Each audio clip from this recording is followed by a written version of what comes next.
Iran போருக்கு மத்தியில் அசுரனை களமிறங்கிய இந்தியா, அஞ்சும் உலக நாடுகள். மத்திய கிழக்கில் போர் பதட்டம் உச்சத்தை எட்டியுள்ள இந்த நேரத்தில் உலக நாடுகள் கவனம் முழுவதும் திரும்பியுள்ளது இந்தியாவை நோக்கி. ஏன் தெரியுமா? இந்தியா ஒரு சக்தி வாய்ந்த ஆயுதத்தை களமிறக்கியுள்ளது. இந்திய பாதுகாப்பு துறையின் முக்கிய நிறுவனமான Bharat dynamics limited advance Akash ஏவுகணை அமைப்பின் முதல் உற்பத்தி மாதிரியை வெற்றிகரமாக உருவாக்கியுள்ளது. இந்த புதிய ஆகாஷ் மாடல் எதிரி ஏவுகணைகளை துல்லியமாக தாக்கும், ரேடாரில் சிக்காமல் செயல்படும், அதிக வேகத்தில் இயங்கும் என்பது மிகப்பெரிய சிறப்பு.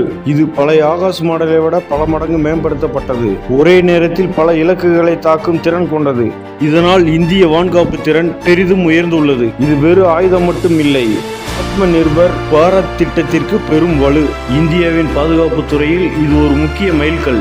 ஏற்கனவே பல நாடுகள் ஆகாஷ் ஏவுகணையை வாங்க ஆர்வம் காட்டிய நிலையில் இந்த புதிய மேம்பாட்டு மாடல் இந்திய ஆயுத ஏற்றுமதியை இன்னும் அதிகரிக்கப் போகிறது. ட்ரோன்கள், போர் விமானங்கள், ஏவுகணைகள் இவைகள் அனைத்தும் அதிகரித்து வரும் இந்த காலத்தில் இந்தியாவின் இந்த முன்னேற்றம் எதிரி நாடுகளுக்கு எச்சரிக்கை.